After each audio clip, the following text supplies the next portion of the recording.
একটা মেয়ে কখনো নিজের জন্য বাঁচে না, সে সারা জীবন অন্যের জন্য বাঁচে। হয়তোবা তার বাবা মার জন্য এবং বিয়ের পরে স্বামী সন্তানের জন্য। হ্যালো গাইস, আসসালামু আলাইকুম। কেমন আছেন সবাই? আশা করি সবাই ভালো আছেন। আল্লাহর রহমতে আমিও ভালো আছি।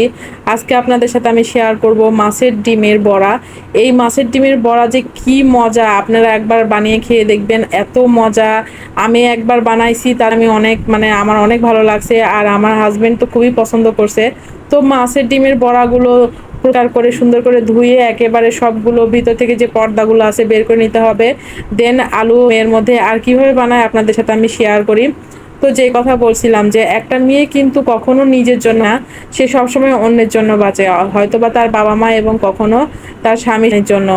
আর এই মেয়েটা একটা সময় যখন বিয়ে হয়ে যায়, সংসার হয়ে যায়, তখন সব থেকে এই মেয়েটা কি হারানেন, কেউ তাকে ভাত বেড়ে দেবে সেই যত্ন, কেউ তার কথা শুনবে সেই যত্ন, প্রচণ্ড ক্লান্তিতে কেউ তাকে একটু ছুটি দিবে সেই যত্ন, এই সব কিছু যত্ন হারিয়ে একটা মেয়ে কি সুন্দর করে একটা সংসার আগলে ধরে এবং সেই সংসারে নিজের জীবনটা পুরোটা পার করে দেয়।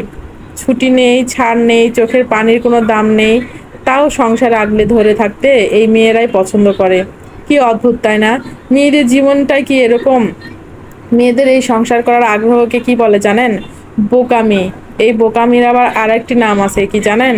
সেটা হচ্ছে মায়া। এই মায়াতেই তারা সারা জীবন একটা সংসারে সুন্দরভাবে কাটিয়ে দেয়, অথচ তার জন্য কারো মায়া হয় না। কেমন অদ্ভুত না ব্যাপারটা? তো এরকম প্রত্যেকটা মেয়ের জীবনে আমার মনে হয় এরকম, প্রতিটা মেয়েই মায়া নিয়েই একটা সংসার করে। তাদের জীবনে কিন্তু আর অন্য কোনো চাওয়া পাওয়া নাই, তারা শুধু অন্যের জন্যই বেঁচে থাকে। তো এই তো আমি আমার বড়াগুলো সবগুলো মাখিয়ে নিলাম। এখানে কিন্তু আমি সিদ্ধ আলু দিছি, এখানে কাঁচা মরিচ, পেঁয়াজ, সব ধরনের মশলা বাটা দিছি, হলুদ, মরিচের গুঁড়া, লবণ সব কিছুই দিছি। দিয়ে একটা বড়া যেভাবে বানায় সবাই জানেন, সেভাবে আমি মাখিয়ে নিছি। সবগুলো মাখিয়ে নিয়ে দেখেন কত সুন্দর করে একটা একটা করে দিয়ে দিচ্ছি। এগুলো কিন্তু অনেক ভালো লাগে এভাবে খেতে। আমি তো প্রথমে মনে করছিলাম কেমন লাগবে জানি না, এই প্রথম আমি বানাচ্ছি। আমি এক জায়গায় দেখছিলাম এক আপুর রেসিপিতে, এত ভালো লাগছিল, তো মনে করলাম যে আমি একটু নিজে একটু ট্রাই করি, দেখি কেমন সিরিয়াসলি সুন্দর হয় কিনা।